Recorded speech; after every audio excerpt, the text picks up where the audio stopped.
This is our last hearing of the 114th Congress.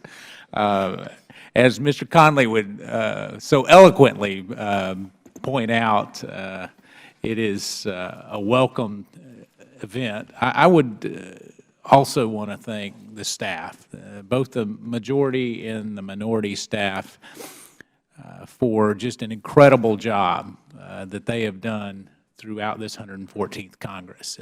Many times we, cruise along like a swan on top of the water, and they are paddling like crazy underneath the surface. So a real shout out to them. But I also wanted to thank my ranking member.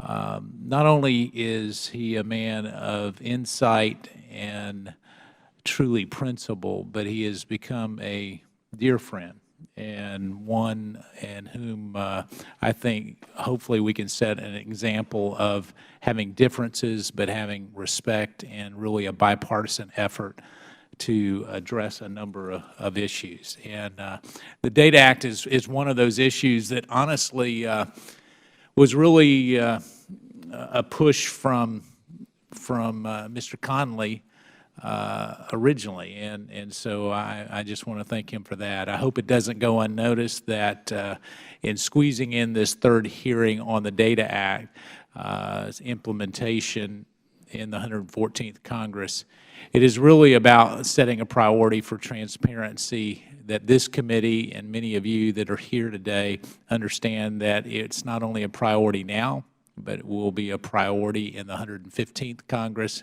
and hopefully well into the future. Until now, it's been very difficult to get reliable and useful and complete information as it relates to government spending and the American taxpayer dollars. And that's what makes the DATA Act so vitally important, and it holds the promise of, I believe, providing unprecedented insight into federal spending. We're now 5 months away from delivering on that promise. There are some serious signs that some of the agency implementation is lagging behind. But let me just say first and foremost, this committee is very appreciative of all the work that has been done so far and all the work that will be done in the coming months and years. And for Treasury and OMB, as they are leading the implementation efforts, they're responsible for telling the agencies what data to report and how to report it.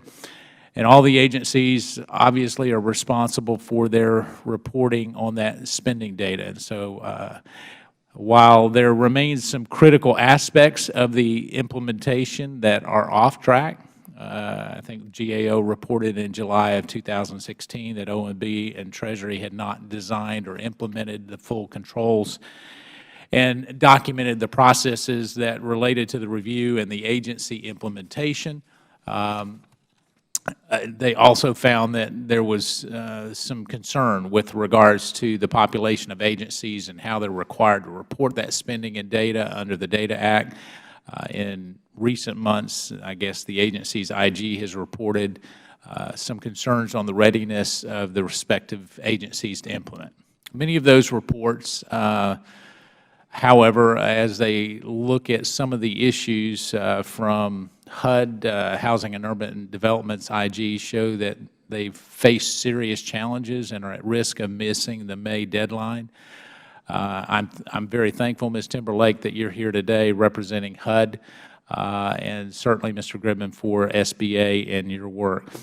But I think the participation of both of you kind of underscores the progress that we're making, and to have a hearing that is totally focused on what we have not done versus what we have done, I think would be inappropriate. And so hopefully today that we can hear from GAO and some of the experts there in terms of what has been done, what remains to be a challenge, and which agencies are stepping up to do their part. I can tell you that the ranking member and I are both committed to making sure that this particular aspect of the DATA Act really is meaningful. What I don't want is to meet a May deadline, and I think today we'll hear some testimony that would suggest that we're going to perhaps miss that. I think OMB, Mr. Mader, this is your last hearing, as I understand. We thank you for your service to our country and certainly to OMB.